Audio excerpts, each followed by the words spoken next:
ஆறாவது தமிழ் புக்கு. அடுத்த நூல்வழி பார்க்கலாம். சிலப்பதிகாரம் என்னும் காப்பியத்தை இயற்றியவர் இளங்கோவடிகள். இவர் சேர மன்னர் மரபைச் சேர்ந்தவர் என்று சிலப்பதிகார பதிகம் கூறுகிறது. இவர் காலம் கிபி 2ஆம் நூற்றாண்டு என்பர். ஐம்பெருங் காப்பியங்களுள் ஒன்று சிலப்பதிகாரம். இதுவே தமிழின் முதல் காப்பியம். இது முத்தமிழ் காப்பியம், குடிமக்கள் காப்பியம் என்றெல்லாம் போற்றப்படுகிறது. சிலப்பதிகாரமும் மணிமேகலையும் இரட்டை காப்பியங்கள் என்று அழைக்கப்படுகின்றன.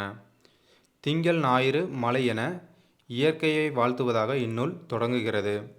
இதில் எக்ஸாமில் எதெல்லாம் கேள்வியாக கேட்பாங்க பார்த்தீங்கன்னா, சிலப்பதிகாரம் என்னும் காப்பியத்தை இயற்றியவர் யார்?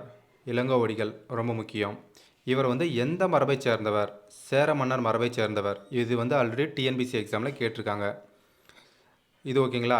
இந்த பாயிண்ட் படிச்சுக்கோங்க. அதுக்கடுத்து பார்த்தீங்கன்னா, இவர் 2ஆம் நூற்றாண்டு என்பர். இது தெரிஞ்சுக்கிட்டால் போதும். அடுத்த பாயிண்ட் பார்த்தீங்கன்னா, ஐம்பெருங் காப்பியங்களில் ஒன்று சிலப்பதிகாரம். இதுவும் முக்கியமான பாயிண்ட்டு. இதுவே தமிழின் முதல் காப்பியம். இது ரொம்ப முக்கியம். தமிழின் முதல் காப்பியம் எது? சிலப்பதிகாரம்.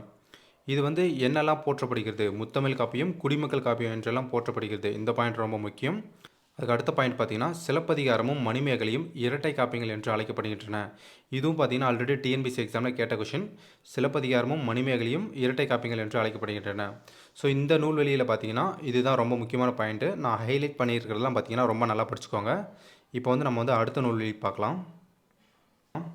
20ஆம் நூற்றாண்டின் இணையற்ற கவிஞர் பாரதியார்.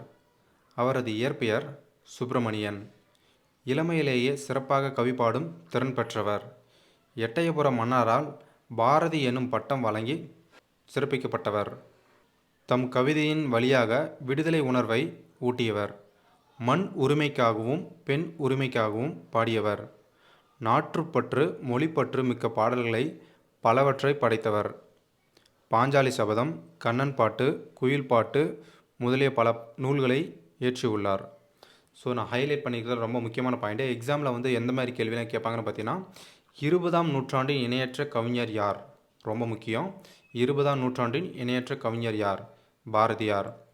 இயற்பெயர் பார்த்தீங்கன்னா சுப்பிரமணியன். இதுவும் பார்த்தீங்கன்னா ரொம்ப முக்கியம். இயற்பெயர் சுப்பிரமணியன். இளமையிலே சிறப்பாக கவி பாடும் திறன் பெற்றவர். இது தெரிஞ்சுக்கோங்க போதும். எந்த மன்னரால் பாரதி எனும் பட்டம் வழங்கி சிறப்பிக்கப்பட்டவர்? ரொம்ப முக்கியம். எட்டயபுர மன்னரால். எட்டயபுர மன்னரால் பாரதி எனும் பட்டம் வழங்கி சிறப்பிக்கப்பட்டவர். தம் கவிதையின் வழியாக விடுதலை உணர்வை ஊட்டியவர். ரொம்ப முக்கியம். தம் கவிதையின் வழியாக விடுதலை உணர்வை ஊட்டியவர். மண் உரிமைக்காகவும் பெண் உரிமைக்காகவும் பாடியவர். இந்த பாயிண்ட் ரொம்ப முக்கியம். மண் உரிமைக்காகவும் பெண் உரிமைக்காகவும் பாடியவர் யார்? பாரதியார். நாட்டுப்பற்று மொழிப்பற்று மிக்க பாடல்களை பலவற்றை படைத்தவர் யார்? பாரதியார். இவருடைய பாடல்கள்லாம் ரொம்ப முக்கியம். பாஞ்சாலி சபதம், கண்ணன் பாட்டு, குயில் பாட்டு முதலிய நூல்களை இயற்றியுள்ளார். ஸோ பாரதியாரில் கண்டிப்பாக எப்படி பார்த்தாலும் எக்ஸாமில் ஒரு கேள்வி கேட்டுருவாங்க. அதனால் பாரதியார் வரக்கூடிய கண்டென்ட்லாம் பார்த்தீங்கன்னா ரொம்ப நல்லா படிச்சுக்கோங்க.